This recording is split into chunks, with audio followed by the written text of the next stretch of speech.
네, 오늘 말씀을 우리 같이 찾도록 하겠습니다. 오늘 말씀은 마가복음 4장 1절에서 14절 말씀입니다.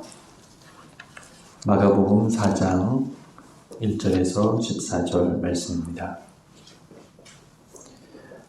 제가 읽어드리도록 하겠습니다. 예수께서 다시 바닷가에서 가르치시니 큰 무리가 모여들거늘 예수께서 바다에 떠있는 배에 올라 앉으시고 온 무리는 바닷가 육지에 있더라.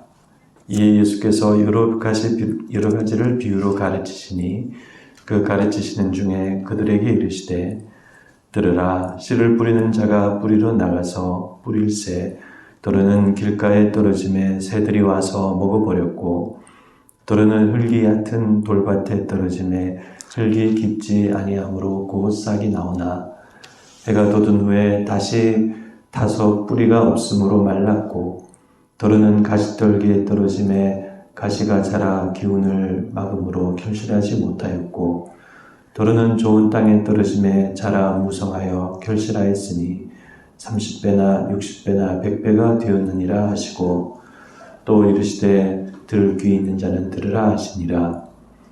예수께서 홀로 계실 때에 함께한 사람들이 12제자와 더불어 그 비유들에 대하여 물으니 이르시되 하나님 나라의 비밀을 너희에게는 주었으나 외인에게는 모든 것을 비유로 하나니 이는 그들로 보기는 보아도 알지 못하며 듣기는 들어도 깨닫지 못하게 하여 돌이켜 죄사함을 얻지 못하게 하려 함이라 하시고 또 이르시되 너희가 이 비유를 알지 못할진대 어떻게 모든 비유를 알겠느냐?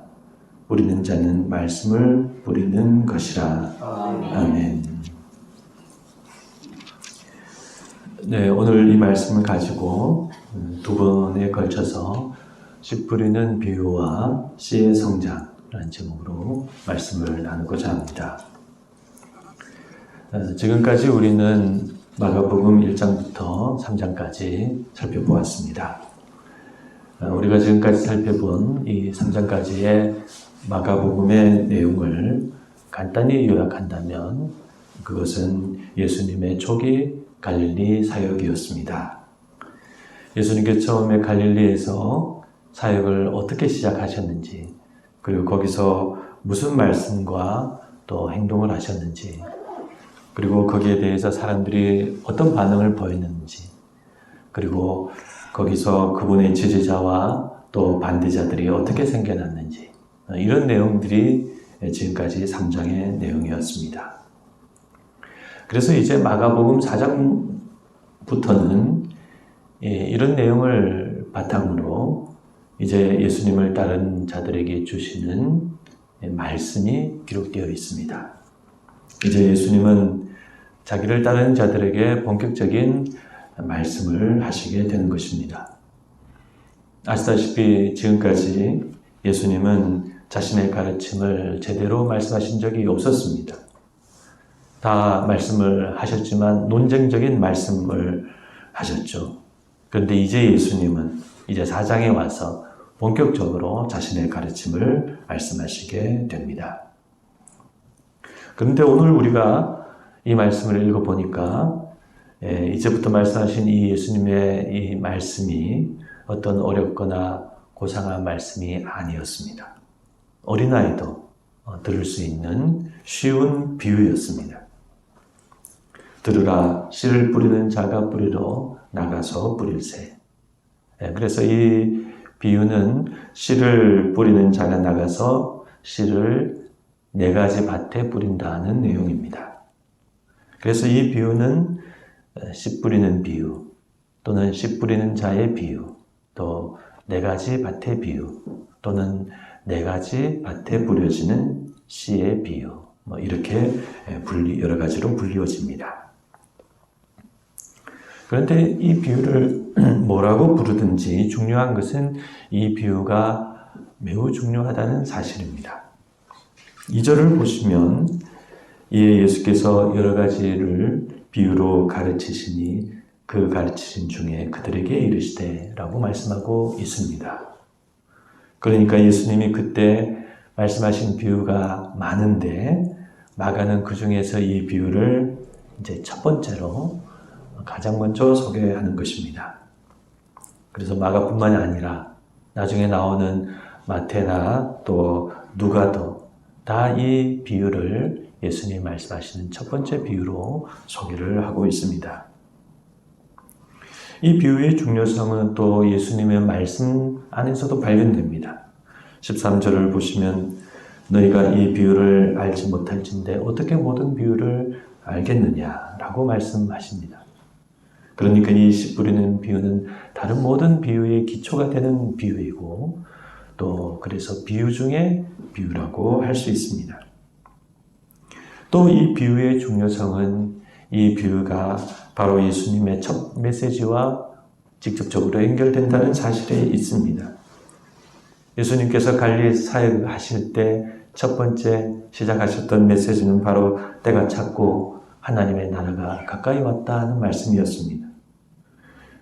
그런데 여기서 이 비유의 의미도 바로 그와 같은 하나님의 나라에 대한 비유입니다. 10절에서 11절 말씀이 그것을 말씀하고 있지 않습니까? 함께한 사람들이 12세자와 더불어 그 비유들에 대하여 물으니 이르시되 하나님 나라의 비밀을 너희에게는 주었으나. 그러니까 이 비유의 내용은 씨를 4가지 밭에 뿌리는 그런 내용이지만 그 의미는 하나님 나라에 대한 것이라는 사실입니다. 그래서 예수님은 처음에 말씀하셨던 그 하나님의 나라를 지금 여기서 다시 이렇게 비유로 말씀하시게 되는데 따라서 이 비유가 무척 중요합니다. 그렇다면 이와 같이 중요한 이 비유의 구체적인 내용은 무엇인가? 우리가 읽어보면 예수님께서 여기서 말씀하시는 하나님의 나라는 그 나라가 어떤 나라이고 어떤 능력을 갖고 어떤 축복을 가진 나라인지 그것을 말씀하시는 것은 아닙니다. 여기서 말씀하시는 내용은 그 나라가 어떻게 자라는가에 대한 것입니다. 언뜻 이상하게 생각이 되기도 하지만 우리가 가만히 생각해 보면 그 이유를 조금 짐작할 수 있습니다.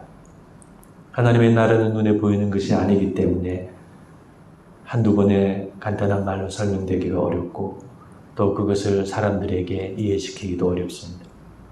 그때 사람들에게도 어렵고 지금 우리에게도 어렵습니다. 그래서 예수님은 당시 사람들에게 그 영적인 하나님의 나라가 무엇인지 먼저 말씀하기보다는 다만 그 나라가 어떻게 우리 가운데 임하는가, 그 나라를 우리가 어떻게 받을 수가 있는가 그것을 먼저 말씀하시는 것입니다. 사실 그 나라가 무엇이냐라는 것은 덜 중요한 일입니다. 우리 입장에서는 그것을 알고 싶죠. 그러나 우리에게 더 중요한 것은 그 나라가 무엇인지 파악하는 것이 아니라 그 나라가 우리에게 임하여 자라는 그 실제가 더 중요한 것입니다. 그런데 여기서 우리가 한 가지 의문이 듭니다. 어째서 이 비유가 하나님 나라에 대한 비유일까라는 사실입니다. 이 비유는 씨가 자라는 것을 말씀하죠. 그런데 씨는 14절에서 말씀이라고 되어 있습니다. 그렇다면 이 비유는 결국 말씀이 자라는 비유인데 그런데 어째서 이 비유가 하나님 나라가 자라는 비유가 되느냐라는 사실입니다. 11절에 이 비유가 하나님 나라 비유라고 말씀되어 있지만 조금 더 우리에게 설명이 필요한 것입니다. 열쇠는 14절에 이 말씀이란 단어에 있습니다. 뿌리는 자는 말씀을 뿌린다라고 되어 있습니다. 그런데 여기서 이 뿌리는 이 말씀은 일반적인 하나님의 말씀을 가리키는 것이 아니라 예수님의 하나님 나라 복음의 말씀을 가리킵니다. 그래서 이것이 중요한 포인트입니다. 그래서 마가복음을 기록할 당시에 이 말씀을 의미하는 로고스라는 단어는 예수님의 하나님 나라 복음의 말씀을 가리키는 전문 용어로 그때 당시에 이미 굳어져 있었습니다.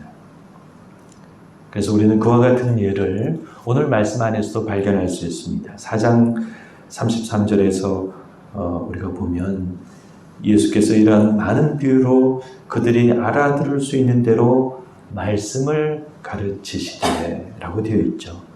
여기서 이 말씀은 일반적인 하나님의 말씀이 아니라 4장 전체가 말하는 예수님의 하나님 나라 복음의 말씀을 가리킵니다.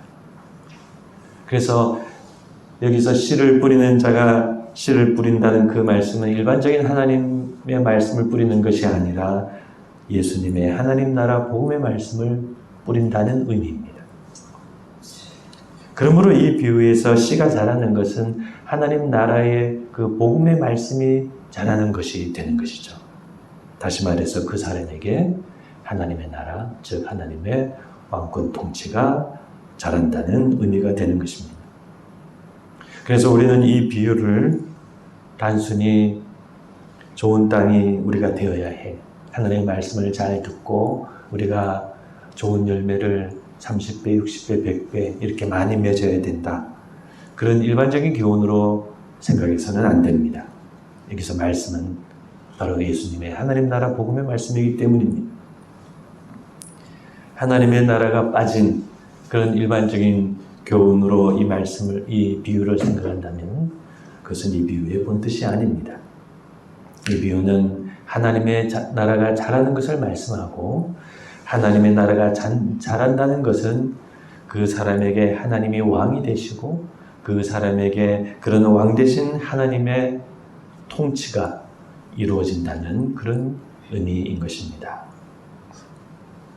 그래서 우리가 가만히 이 말씀을 가지고 우리가 한번 생각을 해보면 하나님을 믿고 교회를 다닌다고 하지만 하나님의 나라, 즉 하나님의 왕권 통치가 이루어지지 못하는 신자가 우리 가운데 현실적으로 많이 있다는 사실입니다.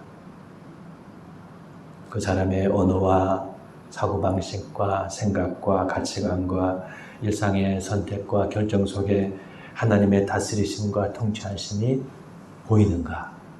우리가 그것을 한번 생각해 보아야 합니다. 하나님의 다스리심과 통치하심을 받고 그분의 선한 지배를 받는 것이 우리 신앙이고 그것이 바로 하나님의 나라인데 그런 이해와 인식이 없이 그저 우리는 열심히 예수를 믿는 것이 아닌가 우리가 반성해 봐야 합니다.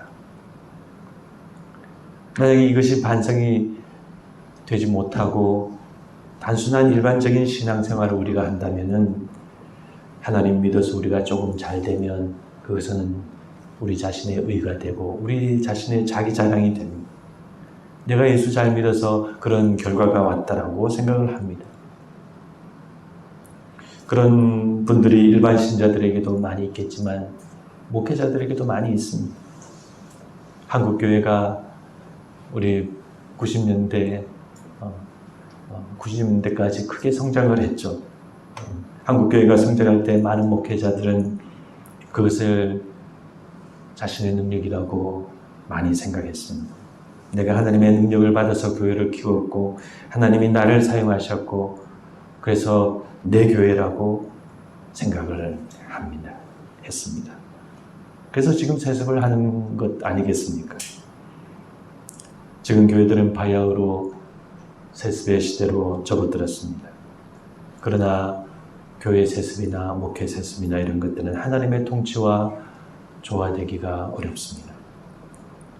우리 교회들이 왜 이렇게 성장을 했는데 이런 방향으로 지금 흘러갔는가? 이것은 아무래도 우리 신앙의 처음 기초가 잘못 놓여진 것이 아닌가 생각됩니다.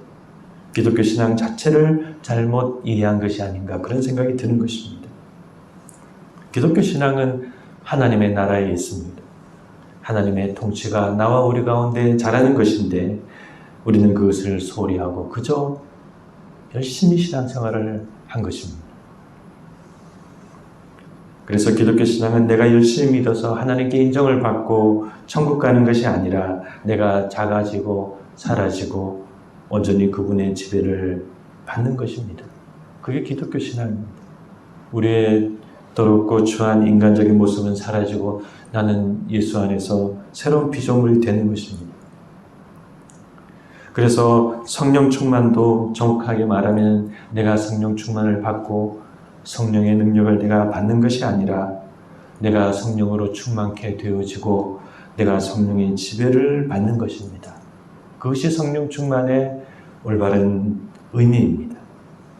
그래서 성경이 말씀하는 그 성령 충만은 다 원어로 볼 때는 다 수동태인데 안타깝게도 지금 우리는 그것을 다 능동태로 번역을 해놓았습니다. 성령으로 충만케 되어지는 것입니다. 내가 성령 충만을 받는 것이 아닙니다. 이렇게 우리는 기독교 신앙을 잘못 이해하여 아름답고 겸손한 그분의 진정한 힘과 능력을 가지지 못하고 그분을 이용하여 나의 인간적이고 세상적인 힘과 능력을 추구하는 것이 아닌가, 나의 목적을 추구하는 것이 아닌가, 그렇게 반성이 되는 것입니다. 이 모든 것은 우리 가운데 하나님의 나라, 즉 하나님의 통치가 이루어지지 못한 안타까운 근본적인 문제라 할 수 있습니다. 그러므로 아무쪼록 우리는 이 하나님의 통치가 내 삶과 우리 교회 가운데 아름답게 이루어지기를 늘 바라고 기도하는 신자가, 그런 깨어있는 신자가 되어야 하겠습니다. 기도하시겠습니다. 사랑이 많으신 하나님 아버지, 오늘은 예수님께서 이제 입을 여셔서 본격적인 말씀을 전하시는데 그 첫 번째 말씀이 바로 하나님의 나라, 이 씨를 땅에 뿌리는 비유라는 것을 저들이 살펴보았습니다. 씨는 말씀인데 그 말씀은 일반적인 하나님의 말씀이 아니라 예수님의 하나님 나라 복음의 말씀이었습니다. 하나님의 나라 복음의 말씀이 우리 가운데 떨어져서 그것이 자라야 된다는 것을 말씀하고 있습니다. 하나님, 우리가 오늘 이 말씀을 통해서 우리 기독교 신앙의 가장 기초적인 것을 점검하는 저희들이 되게 하여 주시옵소서. 내가 하나님을 잘 믿어서 열심히 믿어서 뭔가를 이루고 하나님께로 나아가고 능력을 받고 원하는 바를 이루는 그런 종교 생활이 아니라 하나님의 통치가 임하고 하나님의 왕권 통치가 나를 다스리고 내 삶을 다스리고 나와 우리 교회를 다스리고 이 땅을 다스리는 그런 하나님의 뜻을 이해하는 저희들이 되게 하여 주시옵소서. 나의 능력으로, 내 생각으로 충만해지고 힘과 능력이 생기는 그런 것이 아니라 나는 사라지고 오직 하나님의 뜻이 내 삶과 내 마음을 다스리는 그런 진정한 참된 역사가 저희 가운데 일어나게 하여 주시옵소서. 옛 방식으로 신을 믿고 기도를 하고 능력을 받고 소원 성취하는 그런 옛날 신앙이 아니라 진정으로 하나님의 지배를 받는, 하나님의 통치를 받는, 주님의 인격적인 다스리심을 받는 저희들의 신앙이 될 수 있도록 인도하여 주시옵소서.